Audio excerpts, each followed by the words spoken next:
క్రైస్తవుడు ఎప్పుడు కూడా దేవుని సన్నిధికి వచ్చినప్పుడు, దేవా మీరు నాతో మాట్లాడండి, నన్ను స్థిరపరచండి, నన్ను బలపరచండి, నా పట్ల మీకున్న ఉద్దేశాలు తలంపులు మీ వాక్యంలో నుండి మీరు నాతో మాట్లాడండి ప్రభా అని ఒక వ్యక్తి వాక్యం కొరకు సిద్ధపడి కనిపెట్టి ప్రార్థన చేసి దేవుని సన్నిధికి వచ్చినట్లయితే, దేవాది దేవుడు మన జీవితంలో ఆయన మాట్లాడే దేవుడు కనుక మనము ఎక్కడ ఎప్పుడు ఏ విధంగా ఉండాలో, ఏ సమయంలో మన జీవితానికి ఆదరణకరమైన మాటలు ఆవశ్యకత ఉందో అవన్నీ దేవుడు మనల్ని జ్ఞాపకం చేసుకొని అవసరానికి అనుగుణంగా సందర్భానుసారంగా మన జీవితంలో దేవుడు సహాయం చేయడానికి అవకాశం ఉంది.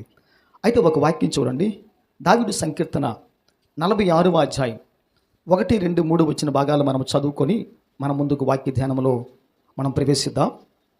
కీర్తన గ్రంథము 46వ అధ్యాయం ఈ మొదటి 3 వచ్చిన భాగాలు మనం వాక్యంలో చదువుకోనగలిగితే, బైబిల్ గ్రంథంలో దేవుని వాక్యంలో ఈ విధంగా సెలవిస్తూ ఉంది. అయితే దేవుడు మనకు ఆశ్రయమును దుర్గమునై ఉన్నాడు, ఆపత్కాలములో ఆయన నమ్ముకొనదగిన సహాయకుడు అనే మాట మనం చూస్తున్నాం. ఆపత్కాలంలో దేవుడు నమ్ముకొనదగిన సహాయకుడు అని బైబిల్ గ్రంథంలో ఈ మాట మనం చూస్తూ ఉంటున్నాం. దేవునికి బైబిల్ గ్రంథంలో ఎన్నో పేర్లు పెట్టబడ్డాయి. శక్తిమంతుడని, బలవంతుడని, ఆదరణకర్త అని, స్వస్థపరిచేవాడని, సర్వశక్తిమంతుడని ఎన్నో అద్భుతమైన నామములు ఆయనకి పెట్టబడ్డాయి. అందులో ఒక నామం యేసయ్యకి పెట్టబడి ఆ గొప్ప అద్భుతమైన నామం ఏంటి, అది ఏమై ఉంది అని మనం ఆలోచన చేసినట్లయితే, ఆయన పేరు ఆశ్రయ దుర్గం. ఆయన పేరు ఆశ్రయ దుర్గం. అందుకని భక్తులు ఎన్నోసార్లు దావీదు ప్రార్థన చేసినప్పుడు, నాకు దుర్గం, నా శైలం, నా కొండ, కోట, నా ఆశ్రయము ఆయనే అని ఆ విధంగా సెలవిస్తూ ఉంటాడు. మరికొంతమంది భక్తులు మాట్లాడుతూ ఉంటున్నప్పుడు, యెరూషలేము చుట్టూ కొండలు ఏ విధంగా ఆ పట్టణానికి కాపుదలగా కావలగా ఉన్నాయో, వారి దేవుడు కూడా అదే విధంగా దుర్గముగా, ప్రాకారంగా వారి ప్రజల చుట్టూ ఆయన ఉండి సంరక్షిస్తూ, దీవిస్తూ, స్థిరపరుస్తూ, బలపరుస్తూ ఆయన ఒక దుర్గముగా, ప్రాకారముగా ఆయన ఉన్నారు అని బైబిల్ గ్రంథంలో ఆ మాట మనం చూస్తూ ఉంటున్నాం. నిజంగా దేవుడు దుర్గమేనా?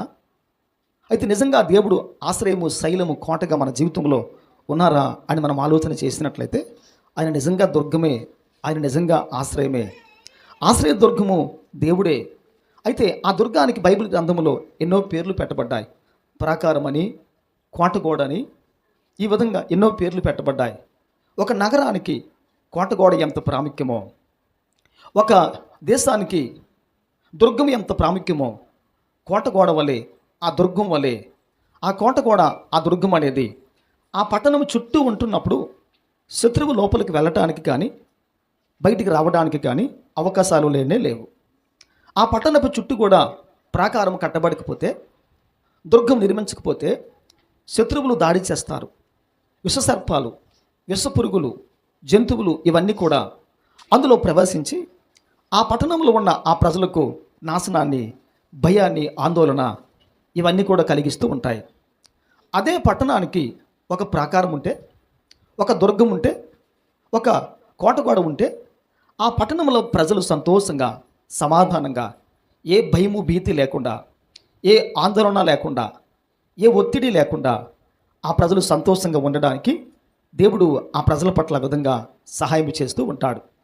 ఒక పట్టణానికి ప్రాకారం ఎంత నెమ్మదినిస్తుందో, ఆ సంతోషాన్ని, సమాధానం, నిర్భయాన్ని కలిగిస్తూ ఉంటుందో, ఈరోజు దేవుడు కూడా ఒక మనుషుని జీవితంలో ఆయన ఆశ్రయ దుర్గము అని ఈరోజు దేవుని వాక్యం ఆ విధంగా సెలవిస్తూ ఉందన్నమాట.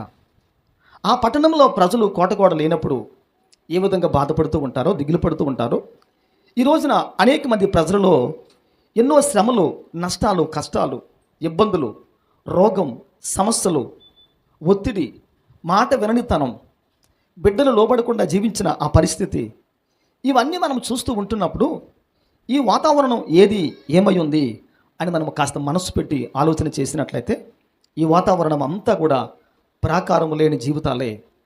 ఈ వాతావరణం అంతా కూడా ఒక నగరానికి కోటగోడ లేని జీవితాలుగా ఇవన్నీ జీవితములు మిగిలిపోయి చిందరు వందరగా, సమస్యల వలయముగా, గందరగోళముగా ఇవన్నీ కూడా మన జీవితంలో ఉండడానికి అవకాశాలు చాలా ఉన్నాయి.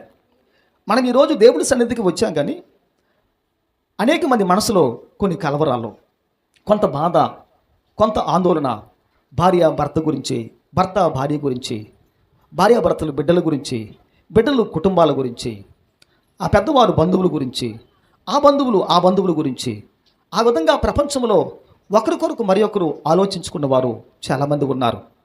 ఆ వ్యక్తికి సమస్య వచ్చింది, ఆ బిడ్డకు సమస్య వచ్చింది, నా బంధువుల్లో ఒక వ్యక్తికి సమస్య ఉంది అని చెప్పి ఈ విధంగా మనం ఇవన్నీ జ్ఞాపకం చేసుకున్నప్పుడు సంతోషం మన మనసుకు దూరమైపోతూ ఉంటుంది, నిద్ర మన కంటికి దూరమైపోతూ ఉంటుంది, ప్రశాంతత మన జీవితంలో ఎక్కడ కూడా ఉండనే ఉండదు. కొన్ని సందర్భాల్లో ప్రతి వారు కూడా ఏం చేస్తారంటే ఆ సమస్యలు పదే పదే జ్ఞాపకం చేసుకొని, ఆ వ్యాధిని పదే పదే జ్ఞాపకం చేసుకొని మనుషులు ఆ విధంగా జీవించిన వారు చాలామంది ఈ లోకంలో ఉన్నారు. కానీ వాక్యం అంటున్న మాట ఏంటంటే, ఈ రోజున నీవు నమ్మిన దేవుడు, నువ్వు సేవిస్తున్న ప్రేమిస్తున్న దేవుడు ఎవరో నీ జీవితంలో తెలిసినట్లయితే నువ్వు ఎగిరి గంతి వేస్తావు, నువ్వు సంతోషించి ఆనందిస్తావు, నువ్వు నిశ్చింతగా ఉంటావు.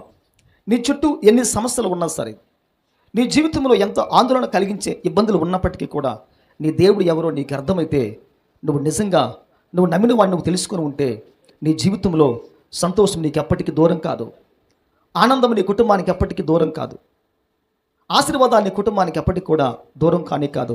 అవన్నీ మన జీవితంలోనే ఉండడానికి దేవుడు తప్పనిసరిగా సహాయం చేస్తాడు. అయితే మనం చదువుకున్న ఈ వాక్య భాగాన్ని మనం చూడగలిగితే ఈ 46వ దావీదు సంకీర్తన ఈ మొదటి 3 వచ్చిన భాగాలలో భక్తుడు కూడా అదే సంఘటన జ్ఞాపకం చేసుకుంటూ ఉంటున్నాడు. తన జీవితంలో బహుశా ఆ శ్రమలు, ఆ కష్టాలు, ఆ ఒత్తిడి, ఆందోళన అవన్నీ వచ్చినప్పుడు భక్తుడు దేవుని శక్తిని, దేవుని బల ప్రభావాన్ని, దేవుని జ్ఞానాన్ని, దేవుని యొక్క ఔన్నత్యాన్ని ఆయన జ్ఞాపకం చేసుకొని మాట్లాడుతున్న మాట ఏంటంటే, దేవుడు మనకు ఆశ్రయమునై దుర్గమునై ఉన్నాడు అని ఆ మాట చేత భక్తుడు గొప్ప తృప్తిని, ఆనందాన్ని దేవుని ద్వారా పొందుకుంటూ ఉంటున్నాడు. నా చుట్టూ, నా సరిహద్దులో కానీ, నా రాజ్యములో కానీ, నా ప్రాంతంలో కానీ, నా కుటుంబంలో కానీ శత్రువులే ఉండని, సమస్యలే ఉన్ని, ఇబ్బందులే ఉన్ని, నన్ను మానసికంగా ఇవన్నీ బాధపెట్టినప్పటికీ కూడా నా దేవుడు ఎవరంటే ఆయన నాకు దుర్గము ఆశ్రమునై ఉన్నాడు అని చెప్పి దేవుని శక్తిని భక్తుడు ఆ విధంగా జ్ఞాపకం చేసుకొని ఆయన దుర్గమని, ఆశ్రయమని ఆ విధంగా దేవుని వాక్యం మనతో మాట్లాడుతూ ఉందన్నమాట. చూడండి, ఒక సైన్యానికి 3 మనుషులు అవసరం, ఒక సైన్యానికి 3 వ్యక్తులు అవసరం. మొదటిగా రాజు ఉండాలి, సైన్యాధిపతి ఉండాలి, ఆ తర్వాత సైనికులు ఉండాలి. సైనికులు, సైన్యాధిపతి, రాజు ఈ 3 కూడా యుద్ధానికి వెళుచు ఉంటున్నప్పుడు జరిగే ప్రక్రియ విధానం ఏంటంటే, రాజు ముందు ఉండాలి, ఆ తరువాత సైన్యాధిపతి ఉండాలి, ఆ తరువాత సైన్యం ఉండాలి. సైన్యము, సైన్యాధిపతి, రాజు ఈ 3 కూడా యుద్ధం చేస్తూ ఉంటున్నప్పుడు మొదటి సమస్య, మొదటి దెబ్బ, మొదటి ప్రమాదం, నష్టం ఎవరికి వస్తుంది అని మనం చూడగలిగితే ఆ మొదటి దెబ్బను రాజే సహించాలి, ఆ మొదటి శత్రువును రాజే ఎదుర్కొనాలి, ఆ మొదటి వచ్చిన ఆ శత్రువును రాజు మాత్రమే ఎదిరించగలిగి, పోరాడగలిగి, జయించే సామర్థ్యాన్ని అయినా కలిగి ఉండాలి, జయించే సామర్థ్యాన్ని కలిగి ఉండాలి. రాజు ఊరకని రాజు కాడు కనుక ఒక నేర్పరితనం, ఒక నైపుణ్యత, ఒక శక్తి సామర్థ్యాలు, బల ప్రభావాలు కలిగిన వాడు కనుక, నేర్పరితనం కలిగిన వాడు కనుక శత్రువు 99% రాజు దగ్గరికి వచ్చినప్పటికీ శత్రువు హతమార్చబడవలసిందే, శత్రువు హతుడు కావలసిందే, శత్రువు నాశనమైపోవలసిందే. ఈరోజు వాక్యం అంటున్న మాట ఏంటంటే, మన దేవుడు ఎవరు అని మన వాక్యంలో చూడగలిగితే ఆయన ఎవరంటే ఆయన సైన్యానికి అధిపతి అయిన, ఆయన సైన్యములకు అధిపతి అయిన, ఆయన ప్రభువులకు ప్రభు అయిన, ఆయన రాజులకు రాజు అయిన, ఆయన ప్రధాన కాపరి, గొప్ప కాపరి, ఆయన గొప్ప నాయకుడైన.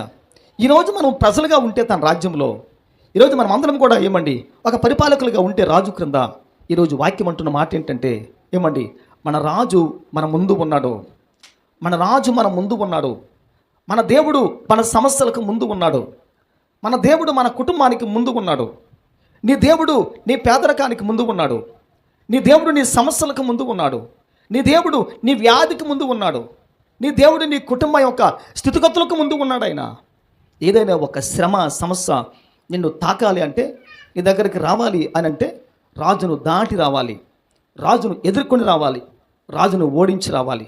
అందుకని వాక్యం అంటున్న మాట ఏంటంటే, యుద్ధం చేసే దేవుడు ఎవరు అని మనం చూడగలిగితే ఆయన ఎవరంటే దుర్గమైన ఆశ్రయ దుర్గమైన ఆ దుర్గాన్ని దాటి శత్రువు రావాలంటే చాలా కష్టం, చాలా కష్టం. ఇంచుమించు 5 నుంచి 10 అడుగుల యొక్క వెడల్పులో దుర్గాన్ని నిర్మిస్తూ ఉంటారన్నమాట, గజాలు నిర్మిస్తూ ఉంటారన్నమాట. దాని పొడవు కూడా ఎంత అంటే 10 గజాల యొక్క పొడుగులో దుర్గం ఎప్పుడు కూడా ఉంటుంది. అంత వెడల్పు కలిగిన కోటగోడను, అంత ఎత్తైన కోటగోడను ఒక శత్రువు జయించి రావడము చాలా కష్టం. గనుక వాక్యం అంటున్న మాట ఏంటంటే, దేవుణ్ణి జీవితంలో ఆశ్రయంగా, దుర్గముగా, ప్రాకారముగా, కోటగా, కొండగా ఉంటే అంత గొప్ప దేవుణ్ణి కలిగిన నీ జీవితంలో నువ్వెందుకు సమస్యల్లో భయపడిపోతున్నావో, నువ్వెందుకు నీ యొక్క పేదరికంలో భయపడిపోతున్నావో, నువ్వెందుకు నీ కన్నీళ్ళలో భయపడిపోతున్నావో, నువ్వెందుకు నీ బిడ్డల గురించి భయపడుతూ ఉంటున్నావో, నువ్వెందుకు నీ సమస్యల గురించి భయపడుతూ ఉంటున్నావో ఒక్కసారి మనము జ్ఞాపకం చేసుకోవాలి. అందుకనే వాక్యం అంటున్న మాట ఏంటంటే, లోకంలో ఉన్నవానికంటే మనలో ఉన్నవాడు చాలా గొప్పవాడైనా. మనము లోకాన్ని విడిచిపెట్టి వచ్చాం, లోకంలో ఉన్నవాడిని మనం దాటుకొని అధిగమించి మనం ప్రభు దగ్గరికి వచ్చాం. దేవుడి దగ్గరికి వచ్చిన నీ జీవితంలో నువ్వేం చేయాలి అని వాక్యం మనతో మాట్లాడుతుందంటే, ఈరోజు ఒక వ్యక్తి దేవుని సన్నిధిలో ఒక గొప్ప తీర్మానం తీసుకోవాలి. అదేంటంటే, లోకంలో ఉన్న అందరికన్నా, అన్నిటికన్నా నా దేవుడు చాలా గొప్పవాడు. లోకంలో ఉన్నవానికంటే నా దేవుడు చాలా గొప్పవాడు.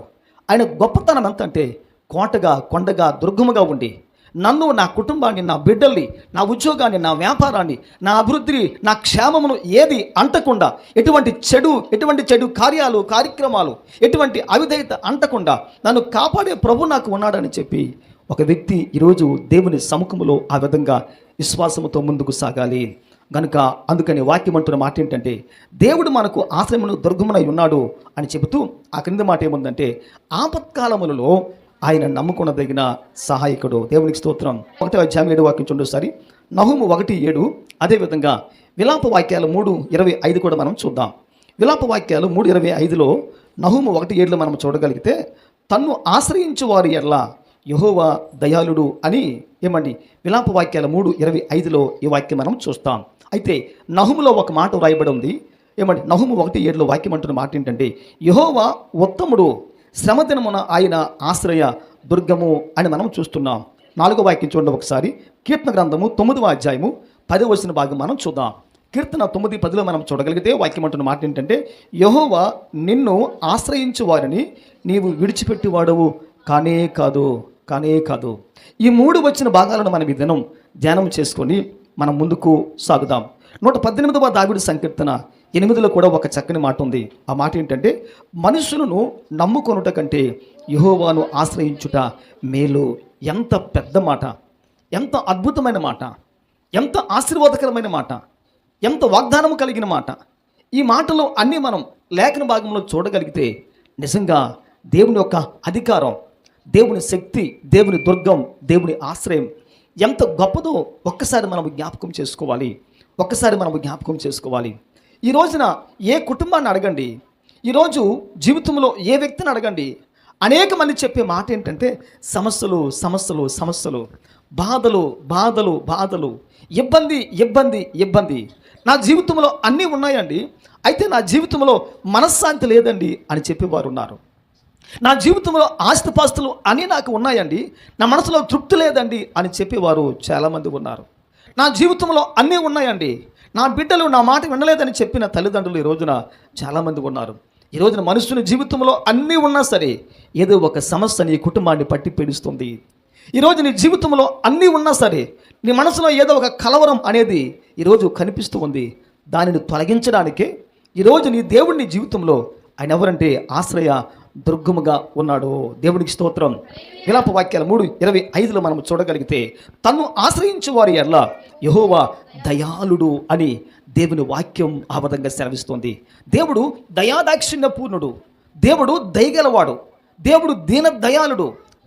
దయగలిగిన వారి పట్ల, దయగల వారి పట్ల దయ చూపించే దేవుడైనా ఈ రోజున ఎంత మంచి నామం ఈ ప్రపంచంలో ఎవరికైనా పెట్టి ఉందా అని మనం చూడగలిగితే, ఈ ప్రపంచంలో ఎవరికి కూడా ఈ నామము పెట్టబడలేదు. దేవుడు ఎవరంటే దీనదయాళుడైన, దయకి ప్రతిరూపం ఆయనే. దయ ఆయన ద్వారా, ఆయన మూలముగా ఈ లోకములో కలిగిందండి. బహుశా నీ సమస్యను చూసి, నీ కష్టాన్ని చూసి మనుషులకు దయ రాకపోవచ్చు, దయ కలగకపోవచ్చు. నీ స్థితిగతులు చూసి మనుషులకు మనస్సు మారకపోవచ్చు. నీకున్న ఇబ్బందులు చూసి నీ జీవితంలో అనేక మంది నిన్ను విడిచిపెట్టి వెళ్ళిపోవచ్చు.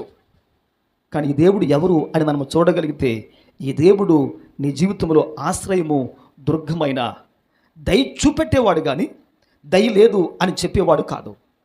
నిన్ను కనికరించేవాడే కానీ నిన్ను త్రోసివేసేవాడు ఎంత మాత్రం కూడా కాదు. నీ జీవితాన్ని జ్ఞాపకం చేసుకొని నీ జీవితంలో ఒక వాగ్దానం, ఒక మంచి ఆశీర్వాదకరమైన మాటను దేవుడు పలికేవాడే కానీ యేసయ్య ఎప్పుడు కూడా ఒక మనిషిని బాధ పెట్టే విధంగా, ఒక మనిషిని కృంగదీసే విధంగా, ఒక మనుషునికి ఇబ్బంది కలిగే విధంగా ఈ భూ ప్రపంచంలో యేసయ్య జీవించినంత కాలం ఎప్పుడు కూడా ఆయన ఆ విధంగా మాట్లాడలేదు. ఆయన మాటలు ప్రజలను ఆదరించాయి, ఆయన మాటలు బలపరిచాయి, ఆయన మాటలు ప్రజలను ఓదార్చి ధైర్యపరిచి జీవితంలో నిరీక్షణ కలిగించే మాటలు ఎప్పుడు కూడా యేసయ్య మాట్లాడుతూ వచ్చాడు. అందుకే భక్తులు అంటారు, ఈ భూ ప్రపంచంలో యేసు క్రీస్తు ప్రభులు వారు మాట్లాడే విధంగా ఏ వ్యక్తి కూడా ఈ ప్రపంచంలో మాట్లాడలేదు. అంత అద్భుతంగా మాట్లాడాడు ఆయన, అంత అద్భుతంగా మాట్లాడాడు ఆయన. ఆ మాటలో ధైర్యం, ఆ మాటలో జీవించాలి అనే ఆశ, ఆ మాటలు మనుషుని జీవితానికి ఒక ఆశాజనకంగా, ఒక నిరీక్షణగా ఎన్నో సందర్భాల్లో ఆ మాటలు మనుషుని జీవితంలో ఆ విధంగా దేవుడు సహాయం చేస్తూ వచ్చాడు. ఆయన మాట్లాడే విధంగా ఎవరూ మాట్లాడలేదు కదా. తను ఆశ్రయించే వారి యెహోవా దయాళుడు, దయ చూపించే దేవుడైనా రోగంతో బాధపడుతున్నాడు, మార్గంలో ప్రభులు వారు వస్తున్నారు, కనికరించమని ప్రభుని అడిగినప్పుడు వెంటనే వాక్యం అంటున్న మాట ఏంటంటే, ఆయన దయ చూపించి నాకు ఇష్టమే, నీవు స్వస్థపరచబడు అని ప్రభు చెప్పి తన కనికరాన్ని ఆ వ్యక్తి మీద చూపించి ఆయన హత్తుకొని ప్రేమించి కౌగిలించి ఆయన శారదీసి ఆయన మనసుని ఆదరించి దయ చూపించాడు. దేవుడు అంత గొప్ప కనికరం కలిగిన దేవుడు, మనం నమ్మిన ఆ దేవుడైనా. ఈరోజు ప్రపంచంలో అనేక మంది ఉన్నారు కానీ వారి జీవితంలో అన్నీ ఉంటాయి, కానీ వారి జీవితంలో ఏముండదంటే దయ ఉండదు, కనికరం ఉండదు. అందుకే వాక్యం అంటున్న మాట ఏంటంటే, మీ పరలోకపు తండ్రి కనికరము కలిగిన వాడు కనుక మీరు కూడా కనికరము కలిగి ఉండండి అని ప్రభు చెప్పారు. ఆ కనికరమే ఆ రోజున జనాంగానికి ఉంటే యేసయ్యను సులువు వేసేవారు కాదు, ఏలన చేసేవారు కాదు, తృణీకరించేవారు కాదు, అవమానించేవారు కాదు, ఇబ్బంది పెట్టేవారు కాదు, ఆయన తిట్టేవారు కాదు, అనేవారు కాదు, ఆడేవారు కాదు. ఆ రోజున సమాజంలో అటువంటి స్థితిగతులు ఉన్నాయి. ఈరోజు కూడా ఈ ప్రపంచంలో అదే జరుగుతూ ఉంది. ఈరోజు ఒక వ్యక్తి బాగుంటే అన్నీ నావే, అంతా నాదే, అందరూ నావారే అనే విధానం మనం ఈ లోకంలో చూస్తున్నాం. అదే మనుషుడు జీవితంలో అన్నీ కోల్పోయినప్పుడు కూడా ఆ వ్యక్తి ఈ మాట చెప్పగలగాలి, ఆ వ్యక్తి నావాడే, ఆ మనుషులు నావారే అని చెప్పగలిగిన వ్యక్తి భూప్రపంచంలో ఎవరూ లేరు. అన్నీ ఉన్నప్పుడు వచ్చే మాట, ఏమి లేనప్పుడు ఈ మాటలు మనుషుని జీవితంలో రానిరావు. అందుకే విలాప వాక్యంలో ఉంది, తన్ను ఆశ్రయించు వారికి ఎట్లా యెహోవా దయాళుడు. నువ్వు నీ కష్టంలో, నువ్వు నీ బాధలో దేవుని ఏం చేయాలి, నువ్వు దేవుణ్ణి ఆశ్రయించాలి, నువ్వు దేవుని చెంతకు వెళ్ళాలి, నువ్వు దేవుని సముఖానికి వెళ్ళాలి, నువ్వు ప్రభు పాదమును పట్టుకోవాలి. నా జీవితంలో దేవుడే సమస్తమైన ఒక వ్యక్తి ఆ విధంగా ఆశ్రయంగా పెట్టుకుంటే ఆయన మన జీవితంలో ఏమవుతారైనా ఒక దుర్గముగా ఉంటారు. దేవుని నహూము 1:7 వాక్యం అంటున్న మాట ఏంటంటే, యెహోవా ఉత్తముడు, శ్రమ దినమున ఆయన ఆశ్రయ దుర్గము. దేవునికి స్తోత్రం కలుగును కాక. దేవుడు దయాళుడు. రెండవది వాక్యం అంటున్న మాట ఏంటంటే, దేవుడు ఉత్తముడు. దేవుని స్తోత్రం కలుగును కాక. ఈ ఉత్తముడు ఎవరంటే, ఒక వ్యక్తి శ్రమ దినమున ఉన్నట్లయితే ఆ శ్రమలో ఉన్నవారికి ఈ ఉత్తమమైన దేవుడు ఏ విధంగా ఉండేవాడంటే ఒక దుర్గముగా ఉండేవాడు. దేవుని స్తోత్రం కలుగును కాక. దేవుని స్తోత్రం కలుగును కాక. దేవుడు చాలా ఉత్తముడు, దేవుడు చాలా ఉత్తముడు, దేవుడు చాలా మంచివాడు, అద్భుత కార్యాలు జరిగించే మహోన్నతమైన గొప్ప దేవుడైన ఈరోజు ఒక వ్యక్తి దేవుని పాదముల చెంతకు వచ్చి, ఈరోజు ఒక వ్యక్తి దేవుని చేత ఆశీర్వాదాలు పొందుకుంటే, దీవెన పొందుకుంటే, అభిషేకించబడి దేవుని ద్వారా ఆశ్చర్య కార్యాలు పొందుకుంటే, నిజంగా ఈరోజు ఒక వ్యక్తి తన జీవితంలో ఒక గొప్ప ఆశీర్వాదాన్ని దేవుని ద్వారా పొందుకునే అవకాశం ఉందని ఈరోజు బైబిల్ గ్రంథం ఆ విధంగా చెబుతూ ఉంది. ఈరోజు ఒక వ్యక్తి తన జీవితంలో ఒక ఉత్తముడిని మనము ఆదర్శంగా తీసుకోవాలి, మనం ఒక ఆధారంగా పెట్టుకోవాలి. ఈ లోకంలో మనం నమ్మితే మోసం చేసేవారు ఉన్నారు, మనం నమ్ముకుంటే మనల్ని అమ్మి వేసుకునేవారు ఉన్నారు, మనం నమ్మితే మన నమ్మకాన్ని వమ్ము చేసేవారు ఉన్నారు. కానీ లోకంలో వాక్యం అంటున్న మాట ఏంటంటే ఆయన నమ్మదగిన వాడు. దేవునికి స్తోత్రము కలుగును గాక. నువ్వు నమ్మిన దేవుడు ఉత్తముడు మాత్రమే కాదు, ఆయన ఎవరంటే నమ్మకమైన వాడైనా భార్య భర్తలు కష్ట సుఖాల్లో మనం చూడగలిగితే వారి విశ్వాసంలో మార్పు కనిపిస్తుంది, వారి జీవితంలో మార్పు కనిపిస్తుంది, వారి నమ్మకంలో మార్పు కనిపిస్తూ ఉంటుంది, వారి నమ్మకత్వాల్లో మార్పు కనిపిస్తూ ఉంటుంది. కానీ ఈరోజు దైవ లేఖనం అంటున్న మాట ఏంటంటే, ఈరోజు వాక్యం మనతో మాట్లాడుతున్న మాట ఏంటంటే, ఈరోజు ప్రభు యొక్క బిడ్డలు దేవుని సముఖంలో దేవుని పట్ల ఒక వ్యక్తి విశ్వాసత నమ్మకాన్ని చూపించగలగాలి. దేవుని స్తోత్రం. అందుకే వాక్యం అంటున్న మాట ఏంటంటే, ఏ మనుషుడు నమ్మదగిన వాడు కాదు. మనం అందరినీ లోకంలో నమ్ముకుంటూ వెళ్ళిపోతాం, కానీ భూప్రపంచంలో ఏ మనుషుడు కూడా నమ్మదగిన వాడు కాదు. దేవునికి స్తోత్రం. నమ్మకంగా కనిపిస్తారు, నమ్మదగిన వారు కాదు. విశ్వాసము కలిగిన వారుగా కనిపిస్తారు, విశ్వాసము కలిగిన వారు కాదు. ఆత్మీయత కలిగిన వారుగా కనిపిస్తారు, ఆత్మీయత కలిగిన వారు కాదు. ఈ రోజున చాలామంది జీవితంలో ఆ విధంగా నమ్మి మోసపోయిన వారు భూప్రపంచంలో చాలామందిని మనం చూస్తూ ఉంటున్నాం. కానీ ఈ దేవుడు ఎవరంటే, నువ్వు నమ్మితే నిన్ను మోసగించేవాడు కాదు, నువ్వు నమ్మితే నిన్ను తృణీకరించేవాడు కూడా కాదు. నువ్వు నమ్మితే నీ నమ్మకం చప్పున నీ జీవితంలో ఎంత నమ్మావో నమ్మే కొద్దీ అద్భుతాలు చేసేవాడు, నమ్మే కొద్దీ ఆశ్చర్యకార్యాలు చేసేవాడు, నమ్మే కొద్దీ దీవించేవాడు, నమ్మే కొద్దీ స్థిరపరిచి బలపరిచి నీ జీవితం అత్యున్నతంగా ఉండే విధంగా ఈ నమ్మకమైన దేవుడు ఎంతో దీవించేవాడు ఆయన.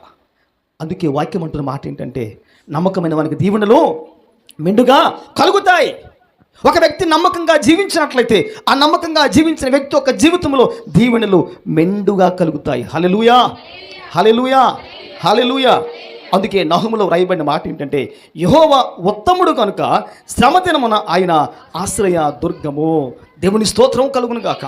ఆ ఉత్తమమైన దేవుడు నీ కష్టకాలంలో, నీ శ్రమ కాలంలో, నీ శ్రమ దినమున నువ్వు కృంగినప్పుడు, నువ్వు పడిపోయినప్పుడు, నీ స్థితిగతులు మారిపోయినప్పుడు, నీ వ్యాపారంలో నువ్వు నీ జీవితంలో తలకిందులైపోయినప్పుడు, జీవితంలో నిరాశ కలిగి ఉన్నప్పుడు, నిస్పృహ కలిగి ఉన్నప్పుడు నీ దేవుడు నిన్ను ఒంటరిని చేసేవాడు కాదైనా. దేవునికి స్తోత్రం కలుగును గాక. దేవుని స్తోత్రం కలుగును గాక. అందుకే వాక్యం అంటుంది, ఉత్తముడు శ్రమ దినమున నీ జీవితంలో ఈ ఉత్తమమైన దేవుడు నీకు ఆశ్రయంగా ఉండే దేవుడైన. దేవుని స్తోత్రం కలుగును గాక. హల్లెలూయా. ఒక జీవితంలో శ్రమ వచ్చినప్పుడు మాత్రమే తన విశ్వాసానికి పరీక్ష అనేది ఉంటుందన్నమాట. ఏముంటుంది? పరీక్ష ఉంటుందన్నమాట. అయితే ఆ శ్రమలో జారిపోయిన వారు ఉన్నారు, ఆ శ్రమలో కదిలిపోయిన వారు ఉన్నారు, ఆ శ్రమలో స్థిరంగా దేవునిలో ఉండగలిగిన వారు కూడా ఉన్నారు. మరి దేవుడు ఎవరికి సహాయం చేస్తాడు అని మనం ఆలోచన చేసినట్లయితే, శ్రమలలో కూడా దేవుని మీద ఆధారపడి స్థిరంగా ఉన్నవారి పట్ల దేవుడు ఉత్తముడు. హల్లెలూయా. ఆ ఉత్తమముగా ఏమని ఆ శ్రమలో స్థిరంగా ఉన్నవారి పట్ల దేవుడు ఎవరంటే ఆశ్రయ దుర్గము. దేవుని స్తోత్రం. హల్లెలూయా. ఈరోజు ఒక వ్యక్తి తన జీవితంలో ఇటువంటి విధానాన్ని అవలంబించి దేవుని కొరకు తన జీవితాన్ని క్రీస్తులో ముందుకు కొనసాగించగలిగితే, ఇటువంటి విశ్వాసము కలిగిన వ్యక్తి జీవితంలో దేవుని కొరకు అంతవరకు ఆశీర్వాదకరంగా మేలుకరంగా జీవితాన్ని కొనసాగిస్తూ ఉంటున్నప్పుడు, ఈ విశ్వాసములో ఆ వ్యక్తి దేవుని కొరకు శ్రమ దినమున కృంగిపోకుండా మంచిగా నిలబడే అవకాశం ఉంది. హల్లెలూయా. ప్రసంగి ఒక మాట అంటాడు, ఆయన మాట ఏంటి? నువ్వు శ్రమ దినమున కృంగిపోతే నువ్వేమైపోతావు? శాతకాని వాడిగా మార్చబడతావు. అనగా శ్రమ ఒక మనుషుని తన జీవితంలో చేతకాని వానిగా చేస్తుంది. హోప్లెస్, హెల్ప్లెస్, నిరాధారునిగా, ఎటువంటి నిస్సహాయునిగా, సహాయం లేని వ్యక్తిగా ఈ శ్రమ కొన్నిసార్లు మనుషుల్ని ఏకాకిగా ఒంటరిగా చేసే ఆ స్థితి, ఆ వైనం దేనికి ఉందంటే శ్రమకు మాత్రమే ఉంది. హల్లెలూయా. బైబిల్లో లాజరు ఒంటరిగా ఉన్నాడు. జీవితంలో ముందు వెనుక ఎవరూ లేరు, జీవితంలో ఒక్కడే. నిరాశ పడకుండా, నిస్పృహ పడకుండా, విశ్వాసంతో దేవుని దగ్గర దేవుని కొరకు నమ్మకంగా అలనాడు తన జీవితాన్ని దేవుని కొరకు ఒక ఆశీర్వాదకరంగా జీవించాడు. దేవుని స్తోత్రం. ధనవంతుడు బల్ల మీద భోజనం చేస్తూ ఉంటే బల్ల క్రింద ఆయన ఉండి ఆ రొట్టె మొక్కలు బయట పారవేస్తే ఆ సమయం చూసి, అవకాశం చూసి ఆ ప్రాంతానికి వెళ్ళి అవి తిని తన కడుపును నింపుకునే వ్యక్తి లాజరు. దేవునికి స్తోత్రం కలుగును గాక. దేవునికి స్తోత్రం కలుగును గాక. యోబు జీవితంలో అన్నీ ఉన్నాయి. సంతోషంగా, సమాధానకరంగా, దీవెనకరంగా, ఆశీర్వాదకరంగా ఉన్నాడు. ఊజు దేశంలో దేవుడు చెప్పుకునే వ్యక్తి ఎవరంటే, దేవుడు మెచ్చే వ్యక్తి ఎవరంటే, దేవుడు నచ్చే వ్యక్తి ఎవరంటే యోబు అని దేవుని వాక్యంలో ఆ విధంగా మనం చూస్తాం. ఊజు ప్రాంతపు దేశపు అంతట్లో కూడా యోబు యొక్క నీతిని గురించి అనేక మందిని అడిగినట్లయితే, మా దేశంలో ఒకే ఒక వ్యక్తి ఉన్నాడు, ఆయన అన్ని విషయాలు కూడా ఆయన కరెక్టే, ఆయన పెర్ఫెక్టే, ఆయన రైట్, ఆయనే మంచి వ్యక్తి అని చెప్పి ఆ దేశ ప్రజలందరూ కూడా యోబు గురించి ఆ విధంగా మాట్లాడుకుంటూ ఉంటారు. దేవునికి స్తోత్రం, దేవునికి స్తోత్రం. ఒక్కసారి యోబుకు శ్రమ వచ్చింది. ఒక్కసారి యోబు జీవితంలో అన్నీ కోల్పోయాడు. ఒక్కసారి యోబు యొక్క జీవితంలో ఆస్తి, ఐశ్వర్యం, ఏమండి, పశువులు, గొర్రెలు, ఒంటెలు, మేకలు, ఇవి అవి, ఇల్లు కూలిపోయింది, బిడ్డలు చనిపోయారు, శత్రువులు వచ్చి ఆస్తిని తీసుకొని వెళ్ళిపోయారు, మందలు పట్టుకుని వెళ్ళిపోయారు. జీవితంలో ఒంటరిగా మిగిలింది ఎవరు అని మనము చూడగలిగితే, ఆ శ్రమ కాలంలో, ఆ కష్టకాలంలో యోబు ఒక్కడు మాత్రమే జీవితంలో ఓన్లీ సింగిల్ మ్యాన్గా నిలిచిపోయాడు. దేవుని స్తోత్రం కలుగును గాక, దేవుని స్తోత్రం కలుగును గాక. అన్నీ ఉన్నప్పుడు మాట్లాడే భార్య ఒక రకంగా మాట్లాడింది. ఏమీ లేనప్పుడు యోబు భార్య మరొక రకంగా మాట్లాడుతూ ఉంది. ఏ యోబు, దేవుని దూషించి మరణమక చచ్చిపో, చనిపో అని చెప్పి ఆమె చెప్పిన వెంటనే భక్తిపరుడు, సహనశీలి, శ్రమను ఓర్చుకునే వ్యక్తి, భక్తిలో బలవంతుడు, ఆత్మ సంబంధంగా గట్టివాడు కనుక ఆయన మాట్లాడే మాట ఏంటో చెప్పండి ఒక్కసారి. మూర్ఖురాలు మాట్లాడే విధంగా నీవు మాట్లాడుకో. దేవునికి స్తోత్రం కలుగును కాక. భక్తికి వ్యతిరేకంగా మాట్లాడే ప్రతి వ్యక్తి కూడా మూర్ఖుడే. విశ్వాసానికి వ్యతిరేకంగా మాట్లాడే ప్రతి వ్యక్తి కూడా మూర్ఖుడే. దైవత్వానికి వ్యతిరేకంగా మాట్లాడే వ్యక్తి కానివ్వండి, ఆ వ్యక్తి మూర్ఖుడే. ఇన్నేళ్ళు కాపురము చేసిన భార్య, ప్రమాణము చేసిన భార్య, కట్టుకున్న భార్య, జీవితంలో సగభాగమైన భార్య అంటున్న మాట ఏంటి? నువ్వు నాకు వద్దు అన్నట్టుగా మాట్లాడుతూ ఉంది, నువ్వు చచ్చిపో అన్నట్టుగా మాట్లాడుతుంది, దేవుని దూషించు అన్నట్టుగా మాట్లాడుతూ ఉంది. అప్పుడు యోబు ఏమంటాడు? మూర్ఖురాలు మాట్లాడే విధంగా నీవు మాట్లాడొద్దమ్మా. ఈ మాటలు మూర్ఖులు మాట్లాడతారు, భక్తి లేని వారు మాట్లాడతారు, సహనము లేని వారు మాట్లాడతారు, అవిశ్వాసం కలిగిన వారు మాట్లాడతారు, దేవుళ్ళలో స్థిరంగా లేని వారు మాట్లాడే మాటలువి మనకు తగవని చెప్పి యెహోవా ఇచ్చాడు, యెహోవా తీసుకున్నాడు. యెహోవా నామమునకు మహిమ కలుగునుగాక. దేవునికి స్తోత్రము కలుగునుగాక, దేవునికి స్తోత్రము కలుగునుగాక. మనం అడుగుదాం యోబుని, యోబు, నీ దేవుడు ఉత్తమమైన వాడు కదా, నహూము 1:7 ప్రకారంగా నువ్వు నమ్మిన దేవుడు ఉత్తముడు కదా అని అంటే, నా దేవుడు ఉత్తముడే. నేను ఆ ఉత్తముడిని నమ్ముకొనబట్టే, విశ్వాసం ఉంచబట్టే నేను ఈ శ్రమలలో కూడా నమ్మకంగా జీవించగలిగాను. హల్లెలూయా, హల్లెలూయా, హల్లెలూయా. ఒక వ్యక్తి ఉత్తముడిని కలిగి ఉంటే, ఆ ఉత్తమమైన వ్యక్తిని కలిగి ఉన్నందువల్ల ఆ వ్యక్తి యొక్క జీవితంలో ఎంత శ్రమ వచ్చినా సరే ఉత్తమమైన వాడిని కలిగి ఉన్నాడు కాబట్టి భక్తిలో స్థిరంగా నిబద్ధత, స్టెబిలిటీ కలిగి ఉన్నాడు యోబు. హల్లెలూయా. అందుకే నీ భక్తికి పునాది అవసరం, నీ విశ్వాసానికి పునాది అవసరం, నీ ప్రార్థనకు పునాది అవసరం, నీ యొక్క విలువలకు పునాది అవసరం. క్రైస్తవుడు ఎప్పుడు కూడా ఇటువంటి ఆత్మీయ విలువలు దేవుని కొరకు కలిగి జీవించగలిగితే ఈ విలువలే ఆ మనుషుని కాపాడి, ఆ మనుషునికి ఒక రోజున ఆశీర్వాదాన్ని ఆ విలువలే చేకూర్చి తెచ్చి పెడతాయి. దేవుని స్తోత్రం. 9:10 యెహోవా నిన్ను ఆశ్రయించు వారిని నీవు విడిచిపెట్టేవాడవు కాదు. దేవుని స్తోత్రం కలుగును గాక. ఈ దావీదు సంకీర్తన 9వ అధ్యాయము ఈ 10వ వచన భాగాన్ని మన వాక్యంలో చూడగలిగితే, వాక్యం అంటున్న మాట ఏంటంటే, 3వదిగా భక్తుడు అంటున్నాడు, యెహోవా నిన్ను ఆశ్రయించు వారిని నీవు విడిచిపెట్టువాడవు కాదు. దేవునికి స్తోత్రం కలుగును గాక.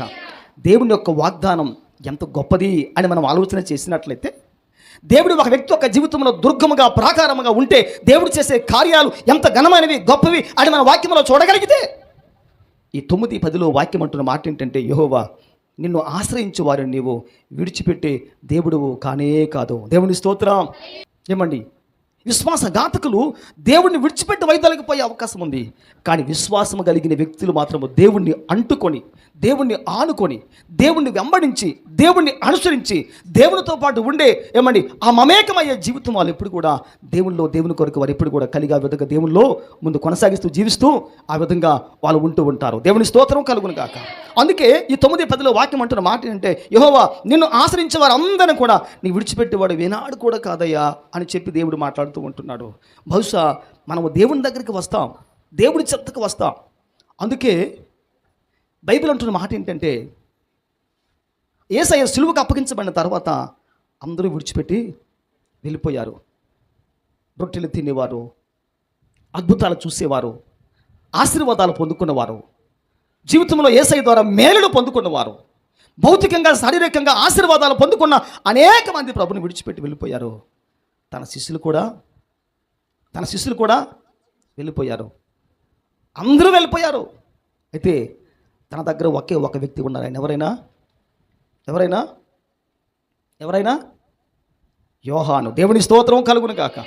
యేసు రొమ్మున ఆనుకున్న యోహాను మాత్రమే శ్రమలో, నష్టములో, కష్టములో అనేక మంది విడిచిపెట్టి వెళ్ళిపోతే, వారికి మించిన విశ్వాసం కలిగిన యోహాను మాత్రం యేసయ్యను ఆయన వెంబడించి, ఆయన అనుసరించి, ఆయనతో పాటు ఉండి, ఆయన సిలువ వేస్తే ఆ సిలువ దగ్గర యోహాను చూస్తూ ఉంటున్నాడు. దేవుని స్తోత్రం కలుగును గాక. పేతురు వెళ్ళిపోయాడు. నువ్వు యేసుతో ఉన్నవాడువు కాదనంటే, అబద్ధమాడి బొంకబ్బే నేను కాదండి అని చెప్పి తప్పించుకొని మరీ వెళ్ళిపోయాడు. గొర్రెల కాపరి అప్పగించమని వెంటనే గొర్రెలన్నీ చెదిరిపోయే విధంగా ఆ శిష్యులు అనేక మంది చెదిరైపోయి ఈ ప్రాంతానికి ఆ ప్రాంతానికి చాలా మంది వెళ్ళిపోతూ వచ్చారు. వాక్యం అంటున్న మాట ఏంటంటే, నిన్ను ఆశ్రయించు వారిని, ఒక వ్యక్తి తన జీవితంలో నాకు దేవుడు కావాలి అని ఒక వ్యక్తి దేవుని వద్దకు వచ్చినట్లయితే, ఆ వచ్చిన వారిని దేవుడు త్రోసివేయకుండా, వాక్యం అంటున్న మాట ఏంటంటే, నీవు విడిచిపెట్టేవాడువు కానే కాదు. దేవుని స్తోత్రం కలుగును గాక. ఒక వ్యక్తి జీవితంలో దేవుడే నాకు ఆశ్రయము అని నమ్మి విశ్వాసంతో ఒక వ్యక్తి దేవుని దగ్గరికి వచ్చినట్లయితే, ఆ వచ్చిన వారిని దేవుడు ఎప్పటికీ కూడా విడిచిపెట్టడు. హల్లెలూయా, హల్లెలూయా, హల్లెలూయా. ఒక విషయం మీరు జ్ఞాపకం చేసుకోండి. తల్లి బిడ్డ నడిచి వెళుతూ ఉంటున్నప్పుడు, రోడ్డు దాటుతూ ఉంటున్నప్పుడు తల్లి అంటుంది బిడ్డతో, నా చెయ్యి గట్టిగా పట్టుకో, నా చెయ్యి గట్టిగా పట్టుకని చెప్పి, తల్లి చెయ్యి బిడ్డ గట్టిగా పట్టుకోమని చెప్పి బిడ్డతో తల్లి మాట్లాడుతూ ఉంది. ఆ చంటి బిడ్డ పట్టుకున్నాడు. ఆ బిడ్డ ఇటు అటు చూస్తూ చెయ్యిని విడిచిపెట్టేశాడు. ఆ విడిచిపెట్టిన వెంటనే బిడ్డ తల్లికి కాస్త దూరం అయిపోయింది అనమాట. తల్లి వెంటనే దగ్గరికి వెళ్ళి తీసుకొని, అప్పుడు తల్లి మరొక మాట మాట్లాడుతుంది. రేమంటున్న మాట ఏంటంటే, ఈసారి నేను నీ చెయ్యి పట్టుకుంటాను, నువ్వు నా చెయ్యి పట్టుకున్నా విడిచిపెట్టేస్తావు, కానీ ఇప్పుడు ఆ విధంగా కాదు, నేను చెయ్యి పట్టుకుని చెప్పి ఆ తల్లి ఆ చెయ్యి పట్టుకోవడం ప్రారంభించింది. ఆ తల్లి ఆ బిడ్డ చెయ్యి పట్టుకొని రోడ్డు దాటినంత వరకు కూడా గట్టిగా పట్టుకొని తీసుకొచ్చి బయటన ఆ బిడ్డన తల్లి విడిచిపెట్టేసింది. దేవుని స్తోత్రం కలుగును గాక. ఈరోజు జీవితంలో ఈ వాక్యం అంటున్న మాట ఏంటంటే, నిన్ను ప్రభువు విడిచిపెట్టేవాడు కాదు. అనగా అర్థం ఏంటంటే, నువ్వు దేవుడి చేయి పట్టుకోవడం కాదు, నీ చెయ్యి దేవుడు గట్టిగా పట్టుకొని నడిపిస్తూ ఉంటాడు. హల్లెలూయా, హల్లెలూయా. నీ చెయ్యి దేవుడు పట్టుకుంటే నీకు స్థిరం, నీకు ఆశీర్వాదం, నీకు నిబద్ధత, నీకు దీవెన. ఒకవేళ నీవు దేవుని చెయ్యి పట్టుకుంటే అప్పుడప్పుడు విడిచిపెట్టేస్తావు, అప్పుడప్పుడు జారిపోతుంది. ఎందుకంటే మనకు చూపులు ఎక్కువ కదా, మనకి ఎక్కువ కదా. దొరికిందంతా మనకి కావాలి. గడ్డి మేసి ఆవులాగా ఉండం, మనం చెట్లు మేసి మేకలాగా ఉంటాం. అన్ని చూసినవన్నీ మనకి కావాలి. లోకం రంగులు వలయంగా కనిపిస్తుంది, పాపము ప్రియంగా కనిపిస్తుంది, అబద్ధాలు ఆశీర్వాదంగా ఉంటాయి. మోసగించడం మొగమాటాలుగా ఉంటాయి. ఇవన్నీ మనం చూసి చేస్తూ ఉంటున్నారు, జారి వేస్తూ ఉంటాం.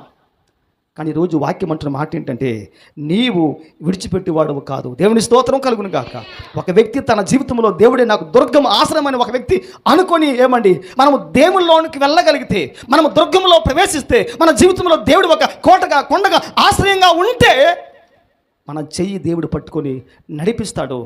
నీ కష్టంలో దేవుడు విడిచిపెట్టడు, ఇబ్బందిలో దేవుడు విడిచిపెట్టడు, అవమానంలో దేవుడు విడిచిపెట్టడు, బాధల్లో విడిచిపెట్టడు, రోగంలో విడిచిపెట్టడు, సమస్యలో విడిచిపెట్టడు. నీ చెయ్యి పట్టుకుని దేవుడు నిత్యం కూడా నడిపిస్తూ ఉంటాడు. ఆ దేవుడు మన దేవుడు. దేవుని స్తోత్రం కలుగును గాక. హల్లెలూయా, హల్లెలూయా.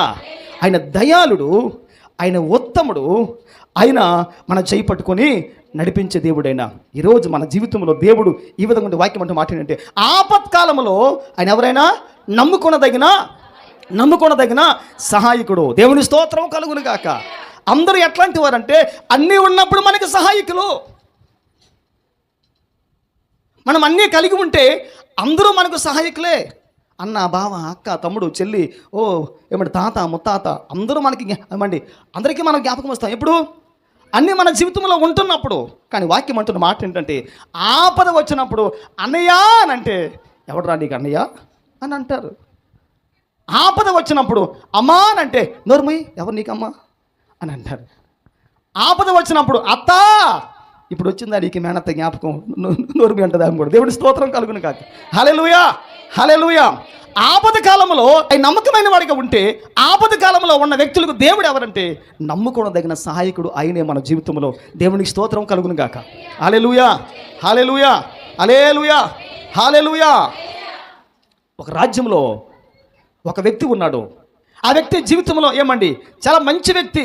ఎవరిని ఏమి అనేవాడు కాదు, ఆడేవాడు కాదు, తిట్టేవాడు కాదు, కొట్టేవాడు కాదు. చాలా మంచి సౌమ్యుడు, చక్కని వ్యక్తి. తన జీవితంలో చక్కగా ఉన్న వ్యక్తి ఆయన. ఒకరోజు ఆయనకి శ్రమ వచ్చింది. ఆ శ్రమ వచ్చినప్పుడు ఆయన అనుకుంటున్న మాట ఏంటంటే, నేను చాలా మంచివాడిని కదా, నాకు చాలా మంచి ఉంది కదా అని చెప్పి ఈ ఇంటికి ఆ ఇంటికి ఎక్కడికి అక్కడికి వెళ్ళి చాలామందిని అడుగుకున్నాడు, ప్రయాసపడ్డాడు, కష్టపడ్డాడు. చాలామందిని అడిగి ఇబ్బంది పడి ప్రాధేయపడి అడుక్కున్నాడు. తన కష్టంలో ఎవరు కూడా సహాయం చేయలేదు.